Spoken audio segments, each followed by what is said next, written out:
Okay, tonight we're going to talk about speech, in particular reported speech and direct speech. Direct speech means that we do quote and we do need speech marks, whereas reported speech, we report back and we use that, but we don't quote and we don't need speech marks. So for example, with direct speech, you can see Mark said, "It's raining outside." There is a quote and it is using speech marks. We don't use the word "that" and we're not reporting back. "It's time to come in," Muhammad informed us. It's a quote, speech marks. If we look at reported speech, you can see that it says we have to use that. Mark said that it was raining outside. No speech marks, no quote, using that. Muhammad informed us that it was time to come in. We use different things for different reasons. So a lot of the time you will need to use both direct and reported speech when you are either writing a story, like a narrative, and people are talking. You may need to use it if you are quoting, for example, song lyrics, and you definitely need to use these in research. So how do we use them? With direct speech, speech almost always starts on a new line. Okay, so you can see after bored, the can't comes down to a new line. Speech begins with quotation or speech marks, and they have to face the right way. So they're often called 66s and 99s, because you can see the shape of them. For the 66s, the shape is slightly larger at the bottom than at the top, and they face inwards. The 99s are slightly bigger at the top and smaller at the bottom, so they look like 6s and 9s. That's how you can remember 66s, 99s. You have to make sure they're correct. If we look at this sentence here, can't we just do it for homework? Have a look at these. They're facing the wrong way. Okay, the speech marks are facing qui instead of facing homework. In this case, they're facing the right way. So we need the 99s to finish off the speech. The reason that this one is wrong is because of this space here that you can see. You can see on the line below the space is deleted, and so the speech marks automatically face the right way. If you're having trouble getting your speech marks to face the right way, check your spacing. Speech marks should go directly after punctuation at the end of the sentence, then leave a space. So no space here, but leave a space before the next word. The first part of speech always starts with a capital letter. So even though it's not the start of the sentence, the I in it is the start of the speech, and so we capitalize it. Now, in direct speech, it's a little bit complicated. We need to make sure when we are writing down speech that we check if the end of the speech is the same as the end of the sentence. Okay, so if we look at the examples here, okay, "I can't wait," Sarah cried excitedly. You can see the end of the speech has the quotation marks or the speech marks. So wait is the last word in the speech. I can't wait. But the end of the sentence is excitedly. I can't wait, Sarah cried excitedly. So the end of the speech and the end of the sentence is different here. If we look at this is stupid. The end of the speech is stupid. We can see the quotation marks. But there's nothing after that, so it is also the end of the sentence. I'm hungry, Sarah complained. I'm hungry. Hungry is the end of the speech, but complained is the end of the sentence. If the end of the speech is the same as the end of the sentence, it normally ends with a full stop, question mark, or exclamation mark. So the full stop is the normal one, just like this is stupid. If it's a question, it should have a question mark. And if it's an exclamation, if it's got a lot of emotion, like stop, can't wait. If there's lots of emotion, then you use an exclamation mark, which is this one here.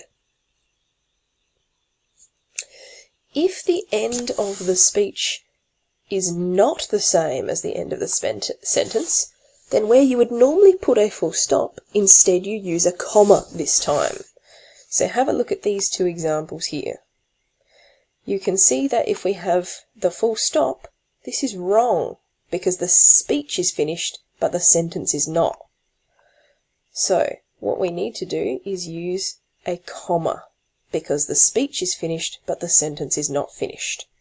End of speech, comma, end of sentence, full stop. If the speech is a question or an exclamation mark, then you keep on using that like normal. Okay? So where we have, I can't believe you ate so much, cried Qui. Because it's an exclamation, it's got surprise or disbelief. It's got a lot of emotion. We need to keep the exclamation mark there. If we say, I can't believe you ate so much, comma, cried Qui, when you change the exclamation mark, it doesn't make sense now because we're saying cried, which is like, so much, but you're using a comma, which is like, so much. So the emotion is here, but not here. We need it to match. That's why that one's wrong. How could you even do that? Gasped Sophie. Because it's a question? Question mark. When the speech... Oh, that's wrong. I'll fix that now. When the speech has more speech inside of it, then we can use double and single quotation marks to make it nice and clear. Alright, so if we look at this example, we can see Sophie is talking about what someone else is saying. So Sophie grinned. He said, "You are my best employee," and gave me a bonus. Okay, so maybe her employer or her boss is saying, "You are my best employee," and she is quoting him while she is speaking. Okay. I'm hoping the change of voice is helping. So again, Sophie grinned. He said, "You are my best employee," and gave me a bonus. Because this is not her words, she's quoting someone else, we use the double speech marks. The ones on the outer or the double speech marks show Sophie's words, and the ones in the single speech marks show the words of her boss. In the next line, and that's when he yelled, "What the hell?" and fell off the chair. Laughed John. Okay, so John's words are in double speech marks. These bits here. John says, and that's when he yelled and fell off the chair. And the quote is, "What the hell?" Okay, excuse the language there.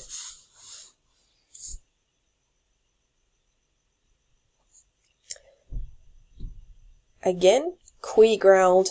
Chris actually said, "Do we have to?" as if we had a choice in the matter.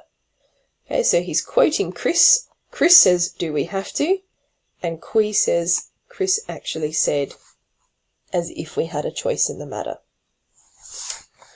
If there's ever a mistake in an original quote that you are using, you should use the word sick, S-I-C, in square brackets. This shows that you know there is a mistake, but it's not your mistake and you are quoting properly. Aulia wrote, "That day was special," spelling mistake, in his memory. And we've got the sick there, which shows us that you know that it's the wrong spelling. That way you don't get marked down for it. When we're looking at reported speech, because we're not quoting, we change the words. So there are some place changes. Things like here becomes there. "Meet me here," said Qui. He said that we should meet him there. "Come to my house." She said that we should go to her house. Okay, because the person who is speaking is not the same as you, okay, you are reporting what someone else has said. That's why these words are changing. Verb tense changes. Bob, you are late, Sarah is yelling. Okay? You're now reporting this later. Because you're saying it after it happens, what she said is now in the past. Okay? So maybe it's 9 a.m. in the morning and Sarah is yelling, Bob, you are late. Now you're talking about this story later in the day at 3 p.m. So 9 a.m. is in the past. So Sarah was yelling that Bob was late. I'm going to go to Japan, Carly told the class. Carly told the class that she would go to Japan. Okay, so we're talking the conditional now in the future tense. Some of the last few ones. Pronoun changes. Come to my house. Because we're talking about someone else's words, she said that we should go to her house. Bob, you are late, Sarah is yelling. Sarah was yelling that Bob was late, because it's not me. I'm talking about someone else's words. Time changes. Now, sometimes you might hear people using the same words, but it's not the best, the most correct grammar. So if we're using proper grammar, I'll see you tomorrow, Qui called. Qui said that he would see us the next day. Sometimes you might hear people say, he said he would see us tomorrow, but it's not perfect grammar. Hey, did you get paid last month, Muhammad? Chris asked.